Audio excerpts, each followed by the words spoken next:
Hello friends, अस्सलाम वालेकुम। Welcome to my channel. आज मैं आपको जिस किलर की कहानी के बारे में बताने जा रही हूँ, इसने 1960s और 1970s के दौरान अमेरिका की हिस्ट्री को हिला कर रख दिया था। अमेरिका जैसा मुल्क जो कई एटॉमिक पावर्स ऑन करता है और काफी जदीद टेक्नोलॉजी का हामिल है, वो आज तक इस केस की मिस्ट्री को सॉल्व ना कर सका।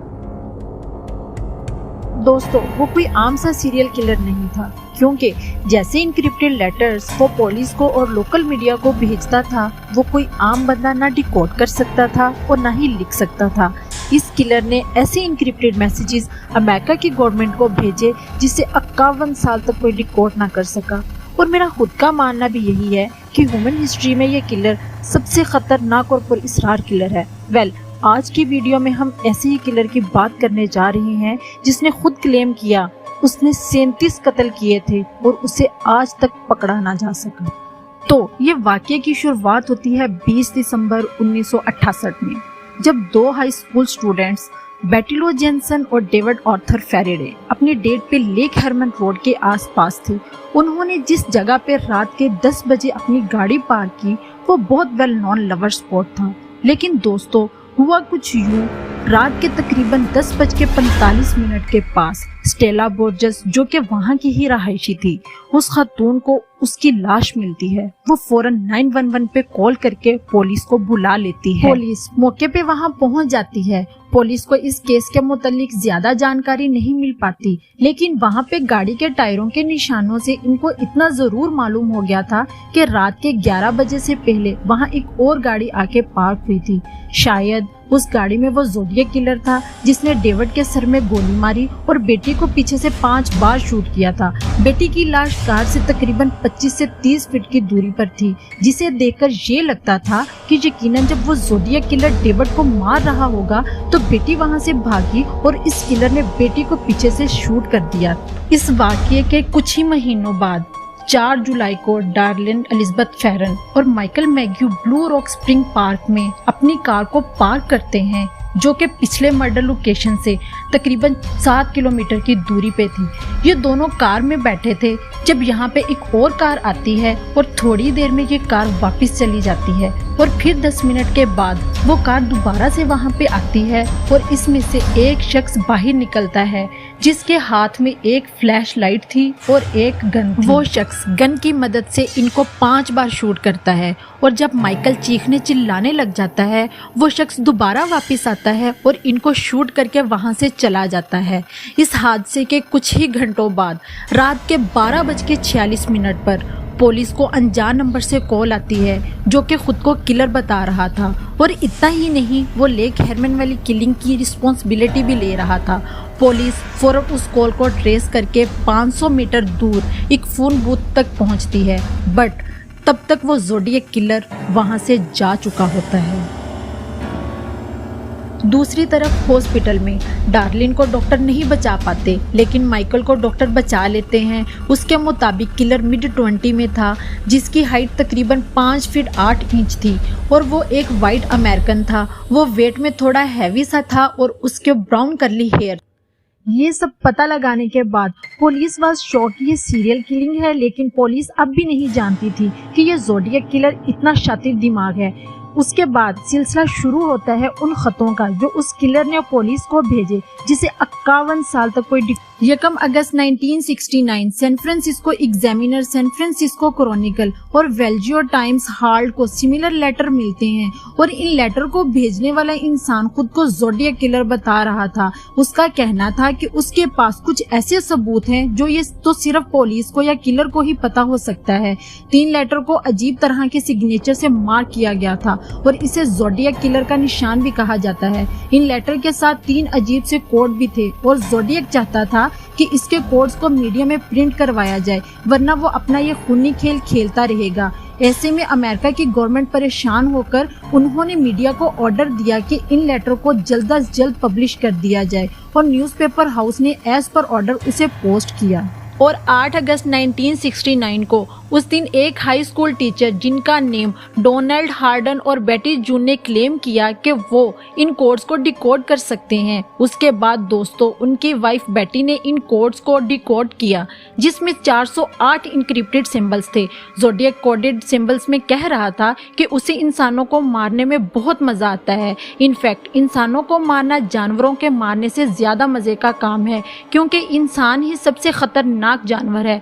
इसके अलावा ज़ोडिएक ने यह भी कहा कि जिन लोगों को उसने कत्ल किया है उसके मरने के बाद यानी ज़ोडिएक के मरने के बाद वो लोग जन्नत में मेरे गुलाम बनकर रहेंगे जिससे मुझे बहुत आसानी होगी और मुझे और भी गुलाम इकट्ठे करने हैं। इन खतों को समझने के बाद लोग अब इस किलर से खौफजदा हो चुके थे। ज़ोडिएक बहुत ही शातिर किलर था। वो अपने लेटर्स एक इनक्रिप्टेड वे में टाइप करता था जो आम आदमी नहीं कर सकता था। बहरहाल इस मैसेज के बाद ये किस्सा अब यहाँ भी ना रुका। दोस्तों 27 सितंबर 1969 ब्रायन और Cecelia college student Shepard California lake Berryessa में पिकनिक मनाने आए हुए थे जब उनके सामने 5 फीट और 11 इंच का इंसान आता है जिसने अजीबोगरीब सा लिबास पहन रखा था। उसके ड्रेस पर एग्जीक्यूशनल साइन था और उसकी चेस्ट पे ज़ोडिएक किलर का सिंबल बना हुआ था। इसके पास एक गन और नाइफ थी जिसकी मदद से वो ब्रायन और स्लेशिया को एक दरख्त के साथ बांध देता है। उसके बाद वो अपने चाकू से इन दोनों पर बार बार वार करता है और उनकी गाड़ी पे अपने सिग्नेचर के साथ अपने तीनों कत्ल की तारीख और एंड पर बाय नाइफ लिख जाता है। सो दोस्तों अब तक आप इस किलर की सफाकत का अंदाजा तो लगा ही चुके होंगे। उसी शाम को 7:40 पे पुलिस को कॉल करके अपने मर्डर के बारे में बताता है। पुलिस फौरन वहां पहुंचती है। उन्हें ब्रायन और स्लेशिया जख्मी हालत में मिलते हैं। पुलिस जल्दी से हॉस्पिटलाइज्ड करती है लेकिन अफसोस के साथ स्लेशिया सरवाइव नहीं कर पाती। बट पता नहीं डॉक्टर कैसे ब्रायन। फिर 11 अक्टूबर को पाउल नामी एक टैक्सी ड्राइवर की कार में एक शख्स बैठता है और वो शख्स कुछ ही देर में पाउल के साथ सफर करके उसके सर में शूट करके उसे मार देता है और उसके वायलेट और उसके खून से लथपथ कमीज का एक टुकड़ा अपने साथ ले जाता है।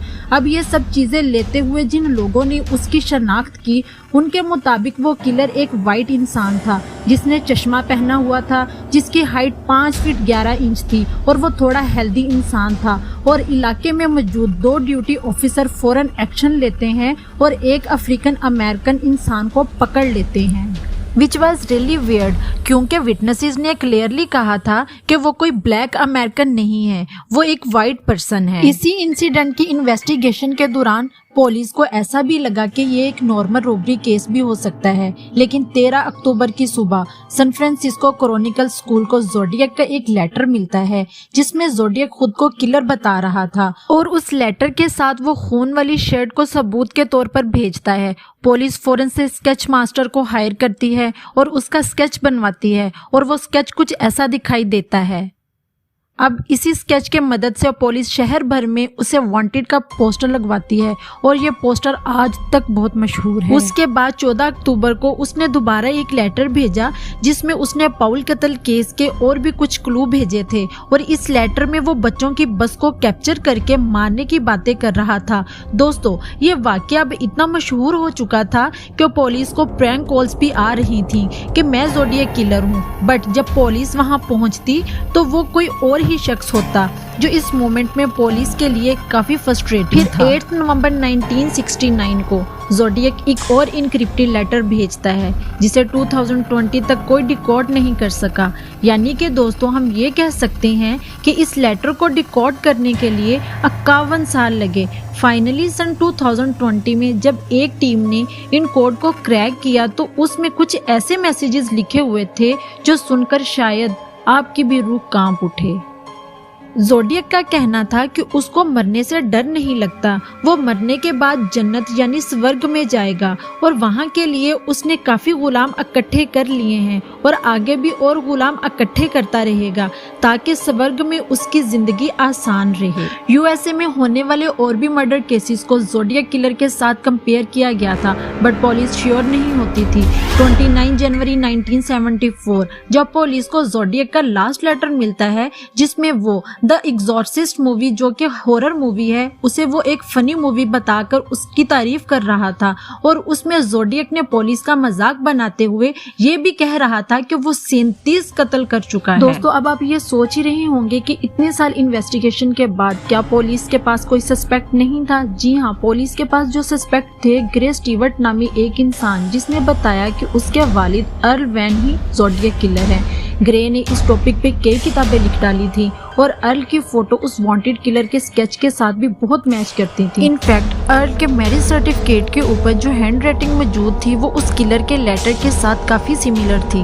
बट दोस्तों यहाँ एक प्रॉब्लम थी कि अर्ल बहुत ही पतला दुबला शख्स था और जिन लोगों ने किलर को देखा था उनका कहना था कि वो हेल्दी शख्स था और ये भी हो सकता है कि वो हैंड राइटिंग जो मैरिज सर्टिफिकेट के ऊपर थी वो उनके प्रीस्ट की भी हो सकती है, जैसे कि हमारे निकाह नामे पे मौलवी साहिब लिखते हैं। और ये भी एक थ्योरी है। ग्रे ने वैसे ही मशहूर होने के लिए और पैसे कमाने की खातिर झूठी किताब पब्लिश की।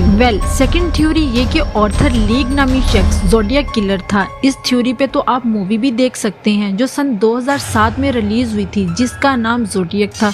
ऐसा इसलिए क्योंकि 1969 में लेक बर्सिया किलिंग वाले दिन ऑर्थर ने फैमिली मेंबर्स को ये बोलकर घर से बाहर गया था कि वो लेक बर्सिया में डाइविंग करने जा रहा है और घर वापस आने पर वो खून में लथपथ था और उसके पास एक नाइफ भी थी। ऑर्थर के दोस्तों ने पुलिस को बताया कि ऑर्थर खुद को ज़ोडिएक तब से बुला रहा है जब ज़ोडिएक किलर का नाम किसी ने सुना भी नहीं था। ऑर्थर हंटिंग वगैरह का भी शौकीन था और ह्यूमन हंटिंग की भी बातें करता था। पुलिस ने ऑर्थर की इन्वेस्टिगेशन की, उन्हें कुछ क्लूज मिले but this clue are not enough to say Arthur ही ज़ोडिएक था। अब ऑर्थर को चाइल्ड मोलेस्टिंग केस में 3 साल की जेल हुई थी और इन 3 सालों में ज़ोडिएक का लेटर भी कोई नहीं आया था। खैर बहरहाल 1992 में ऑर्थर हार्ट अटैक से मारा गया। सो दोस्तों आज तक इस केस की मिस्ट्री सोल्व ना हो सकी कि एक्चुअल में किलर कौन था। आपको इस न्यूज के कंप्लीट आर्टिकल को देखने के लिए गूगल पर सर्च भी कर सकते हैं। बहरहाल ये ज़ोडिएक किलर नामी शख्स बहुत सफाक तबीयत का शख्स था। सो दोस्तों आपको ये हमारी स्टोरी कैसी लगी और आपको क्या लगता है कि ऑर्थर किलर था या ये कोई टीम है जो मिलकर सीरियल किलिंग कर रही है? कमेंट सेक्शन में अपनी कीमती राय से जरूर आगाह कीजिएगा। और अगर आपने अभी तक हमारे चैनल को सब्सक्राइब नहीं किया तो हमारे चैनल को सब्सक्राइब करें और नीचे दिए गए बेल आइकन को जरूर दबाएं। शुक्रिया।